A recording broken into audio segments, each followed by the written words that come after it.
మా వంటగదికి స్వాగతం. మా వంటగదిలో ఈరోజు కూరల్లో ఉపయోగించే ధనియాల పొడి, జీలకర్ర పొడి, అలాగే కూర రుచిగాను చిక్కగాను రావడానికి, కూర చక్కగా గ్రేవీ రావడానికి, అలాగే రుచి పెరగడానికి చేసుకునే నువ్వుల పొడి ఎలా తయారు చేయాలో చూద్దాం. ధనియాల పొడి, జీలకర్ర పొడి, నువ్వులు, పల్లీల పొడి ఎలా తయారు చేయాలో చూద్దాం.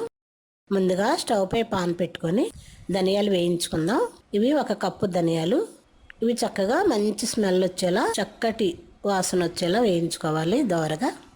ఇలా బాగా వేగిన తర్వాత వీటిని ఒక ప్లేట్లో తీసుకుందాం.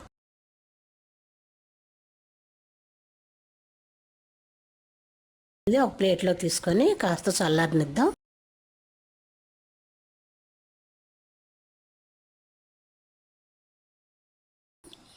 అలాగే ఇదే పాన్ పెట్టుకొని 1 కప్పు జీలకర్ర కూడా వేసి వేయించుకుందాం. ఇవి ఇలా వేయించి పొడి చేసుకుంటే కూరల్లో ఈ పొడి వాడితే రుచి వస్తుంది. చికెన్, మటన్, ఫిష్ కర్రీల్లో కూడా ఈ పౌడర్ వాడితే చాలా రుచిగా ఉంటుంది. అలాగే జీలకర్ర కూడా బాగా వేగిన తర్వాత ఒక ప్లేట్లో తీసుకుందాం. కూర గ్రేవీ కాస్త చిక్కబడటానికి, రుచి మరింత పెరగడానికి ఉపయోగపడే నువ్వుల పొడి తయారు చేద్దాం.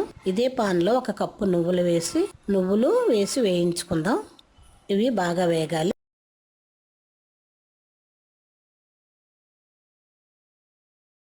ఇవి వేగిన తర్వాత దీనిలో ఒక 7-8 ఎండుమిర్చి కూడా వేసి వేయించుకుందాం.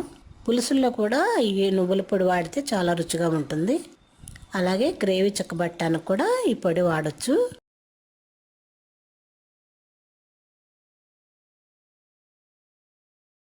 ఇప్పుడు ఎండుమిర్చి, నువ్వులు బాగా వేగిన తర్వాత దీనిలో వేయించుకున్న పల్లీలు 1 అరకప్పు కూడా వేసి ఈ మూడింటిని 1-2 నిమిషాలు వేయించుకొని స్టవ్ ఆఫ్ చేసుకుందాం. ఆల్రెడీ పల్లీలు వేయించినయే కాబట్టి ఇప్పుడు స్టవ్ ఆఫ్ చేసుకొని చల్లారనిద్దాం. ఇవి చల్లారేలోపు మిక్సీ జార్ ఒకటి తీసుకొని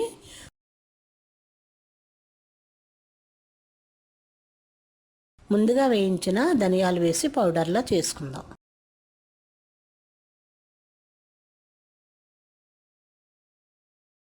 ఇది అలా చేయగా వచ్చిన ధనియాల పొడి. ఈ ధనియాల పొడిని ఒక బౌల్లో వేసుకుందాం.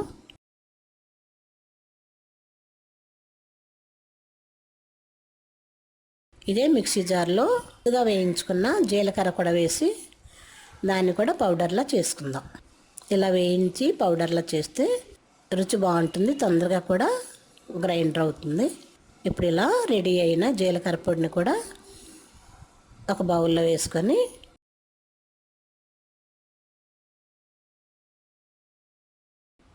ఇదే మిక్సీ జార్లో మనం ముందుగా వేయించుకున్న నువ్వులు, పల్లీలు, ఎండుమిర్చి కూడా వేసి పౌడర్లా చేసుకుందాం.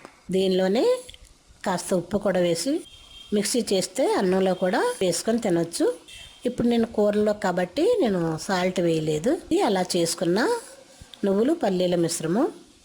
ఈ పౌడర్ని కూడా ఒక బౌల్లో వేసుకొని ప్లాస్టిక్ బాటిల్ కానీ గాజు సీసాలో కానీ వేసుకొని మూత పెట్టుకుంటే ఇది 10-15 రోజుల వరకు మన కూరల్లో వాడుకోవడానికి ఈ నువ్వుల పొడి ఉపయోగపడుతుంది.